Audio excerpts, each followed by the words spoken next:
Joining me now is Congresswoman Lois Frankel of Florida. She's a member of the Foreign Affairs Committee, and her son is a Marine veteran who served in Afghanistan and Iraq. Congresswoman, thank you so much for your time. I know you feel really passionately that no soldier should be left behind, as the President said, and that bringing Sergeant Bergdahl home was a good thing to do. But do you not think the President needed to disclose more earlier to Congress about this? Well, there have been a lot of questions that are raised. And I'm going to hold judgment on that. I have great confidence that my colleagues back in Congress and the Senate that will take a good, careful look.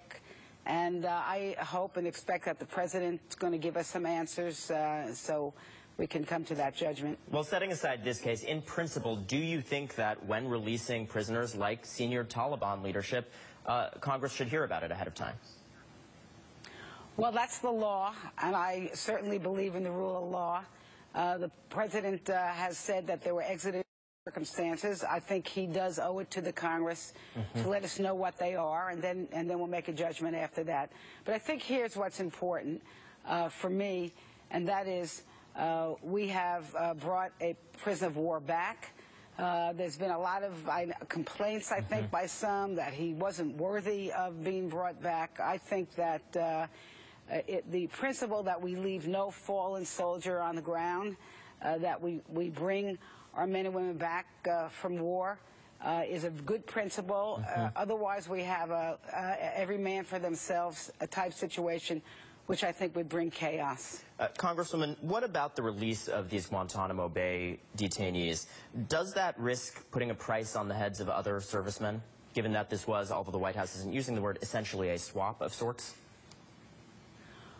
Well, I will tell you this. I think our servicemen always have a target on their back. This is a very dangerous world. You know, there were essentially, it seems, a couple of ways to get the soldier back. One was by a military action, which I don't know was possible, and apparently, you know, you put more soldiers at risk. The other is some type of negotiation.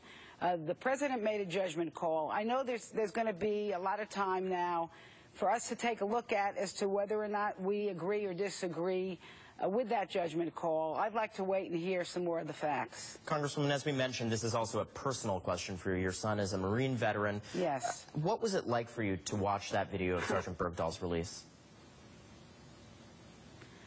You know, I've said this before. I think for a parent whose child goes to war, one of the greatest nightmares is not that your child will be killed. That is a nightmare, but that they're going to be captured and who knows what, put in a cage, tortured. I mean, the thoughts are almost unimaginable. And I just thought about his parents. I can't even, I mean, the exhalation, the relief that they feel just brought a lot of tears to my heart. Congresswoman Lois Frankel, I'm glad your own family is safe, and a lot of us share that reaction to watching that video. Joining me again now to